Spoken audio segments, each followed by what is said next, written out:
ಆತ್ಮೀಯ H16 news ಅರ್ಥಾತ್ ಹೇ ಸೀತಾರಾಮ್ಗೆ ಸ್ವಾಗತ. ನಾನು ನಿಮ್ಮವ್ವ MI ಅದು ಮಲ್ಲಪ್ಪ ಜೋತವರ. ಆತ್ಮೀಯರೇ, ನಮ್ಮ ಪ್ರಸನ್ನ ಅವರು ನಿಮಗೆ ಗೊತ್ತಿದೆ ಈ ನೇಕಾರಿಕೆ ವಿಷಯದಲ್ಲ, ಅದರಲ್ಲೂ ಬಟ್ಟೆ ತಯಾರಿಕಾ ವಿಷಯದಲ್ಲ ಅಥವಾ ಕೈಮಗ್ಗಗಳ ವಿಷಯದಲ್ಲ ಸಾಕಷ್ಟು ಅಭ್ಯಾಸ ಮಾಡಿದಂಥವರು ಗಾಂಧಿವಾದಿಗಳು.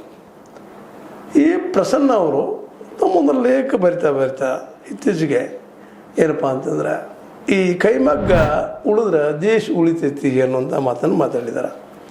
ಕೈಮಗ್ಗದ ವಿನಲ್ಲಿ ಕಾರ್ಮಿಕರ ಬದುಕು ಮತ್ತು ಆತ್ಮಗೌರವವಷ್ಟೇ ಅಡಗಿಲ್ಲ, ಅದರಲ್ಲಿ ದೇಶದ ಸುಸ್ಥಿರ ಅಭಿವೃದ್ಧಿ ಮತ್ತು ಪರಿಸರ ಸ್ವಾಸ್ಥ್ಯದ ಪ್ರಶ್ನೆಗಳು ಇವೆ. ಕೈಮಗ್ಗ ನೀವು ಅದಕ್ಕೆ ಪವರ್ಲೂಮ್ ಅನ್ನೋದಲ್ಲ, ಪವರ್ಲೂಮ್ ಮತ್ತು ಬೇರೆ ನಾವೆಲ್ಲ ನೋಡ್ತಾ ಇದ್ದೀವಿ. ಇಲ್ಲಿ ರಬ ಕಮ್ಯುನಿಟಿ ಆಗಿರ್ಬೋದು, ಮತ್ತು ಇನ್ನುಳಿದ ಕಡೆ ಆಗಿರ್ಬೋದು, ಬೆಂಗಳೂರು ಕಡೆ ಆಗಿರ್ಬೋದು, ರಾಮನಗರದಲ್ಲಿ ಆಗಿರ್ಬೋದು, ಪವರ್ಲೂಮ್ಗಳು ಬೇರೆ. ಇವು ಕೈಮಗ್ಗ ಕುಣಿಯರು ಕುಳಿತು ಮಾಡುವಂಥದ್ದು ಅಥವಾ ಅದಕ್ಕಿಂತ ಒಂದು ಹೆಚ್ಚು ಆಟೋಮೆಟಿಕ್ ಮಗ್ಗಳು ಅಂತ ಕರಿತೀವಿ ನಾವು. ಅವು ಕೂತು ನೇಯುವಂಥವು ಅಂತ ಇವುಗಳಿದ್ದಪ್ಪ ಅಂತಂದ್ರೆ ಇವುಗಳಿಂದ ಏನಪ್ಪ ಅಂತಂದರೆ ಈ ದೇಶಕ್ಕೆ ಒಳ್ಳೇದಾಗ್ತದೆ ಅನ್ನೋ ಅಭಿಪ್ರಾಯ. ಗಾಂಧೀಜಿಯವ್ರ ವಿಚಾರಧಾರೆಯಲ್ಲೇ ಅವ್ರು ನೆರಗಟ್ಟಿನಲ್ಲೇ ಗಾಂಧೀಜಿಯವರು ಇದನ್ನು ಹೇಳ್ತಾ ಇದ್ರು. ಏನಪ್ಪ ಅಂತಂದ್ರೆ ಈ ದೇಶದ ಮುಖ್ಯ ಉದ್ಯೋಗ ಯಾವುದಂದ್ರೆ ಕೃಷಿ.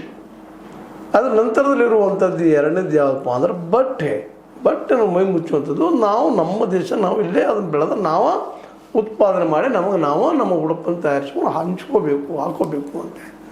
ಇದರಿಂದಾಗಿ ನಮ್ಮ ದುಡ್ಡು ನಮ್ಮಲ್ಲಿ ಉಳಿತದ, ನಮ್ಮ ಜನಕ್ಕೆ ಉದ್ಯೋಗ ಸಿಗ್ತದೆ, ಮತ್ತು ಇದೊಂದು ಸ್ಮಾಲ್ ಇಂಡಸ್ಟ್ರಿಯಾಗಿ ಎಲ್ಲರಿಗೂ ಅನುಕೂಲ ಆಗ್ತದೆ ಅನ್ನುವಂಥದ್ದು. ಆದರೆ ನಾವು ಇವತ್ತು ಭಾಳ ದೂರ ಬಂದಿದ್ದೀವಿ. ಅದರಿಂದ ಇವತ್ತು ನಾವೆಲ್ಲ ವಿದೇಶಿ ಬಟ್ಟೆಗಳನ್ನು ತರಿಸೋದು ಮಾಡೋದು ಇನ್ನೇನೋ ಮಾಡೋದು. ಅದ್ರ ನಮ್ಮ ಇಂಡಿಯಾದಲ್ಲಿ ಪವರ್ ತೊಗೊಂಡು ಬಂದೀವಿ. ಅದರಿಂದ ಏನೇನೋ ವಸ್ತುಗಳನ್ನ ಇವತ್ತು ನಾವು ಬಟ್ಟೆಗಳನ್ನೆಲ್ಲ ಮಾಡ್ಕೊಂಡಿದ್ದೀವಿ. ಅವು ಮಾಡಿಕೊಂಡು ಇವತ್ತು ಏನಾಗಿಬಿಟ್ಟದಪ್ಪ ಅಂದರೆ ಇವತ್ತು ನಮ್ಮ ಮಾರ್ಕೆಟದಲ್ಲೂ ಸಹಿತ ನಮ್ಮ ದೇಶಕ್ಕಿಂತ ಹೆಚ್ಚಿಗೆ ವಿದೇಶಿ ಬಟ್ಟೆಗಳು ಬಂದಿಲ್ಲಿ ಡಂಪ್ ಆಗಿದ್ದರಿಂದ ಬೀಳೋದ್ರಿಂದಾಗೆ ನಮ್ಮ ದೇಶದ ದೊಡ್ಡ ಉದ್ಯೋಗ ಸೃಷ್ಟಿ ಮಾಡುವ ಕ್ಷೇತ್ರ ಹೋಗಿಬಿಟ್ಟಿದೆ. ಕೃಷಿಯಂತೆ ಪ್ರಥಮ, ಅದರಲ್ಲಿ ಎರಡು ಮಾತಿಲ್ಲ.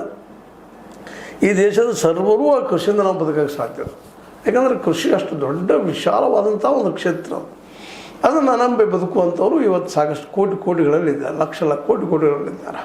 ಈ ದೇಶದ ಒಂದು 70-75% ರೈತರಿದ್ದಾರೆ. ಆ ರೈತರು ಇವತ್ತು ಏನಪ್ಪ ಅಂತಂದ್ರೆ ಈ ನಮ್ಮ ನೀತಿಯಿಂದಾಗಿ ಒಂದಿದ್ದು ಗಾಂಧೀಜಿಯವರು ಅಗ್ರಿಕಲ್ಚರ್ ಒಕ್ಕಲ್ತನ ಅಂತ ಹೇಳಿದರು. ಅದಕ್ಕೆ ಹಳ್ಳಿಗಳನ್ನು ಬೆಳೆಸಬೇಕು ಅಂತಿದ್ರು. ಅದ್ರ ಜೊತೆಗೆ ಎರಡನೇದು ಹತ್ತಿ ಬಟ್ಟೆ ಅದನ್ನು ಮಾಡಿದರೆ ಎಲ್ಲರಿಗೂ ಉದ್ಯೋಗ ಆಗ್ತದೆ. ಹತ್ತಿ ಎಲ್ಲ ಹೊಲದಲ್ಲಿ ಬೆಳೀತದೆ.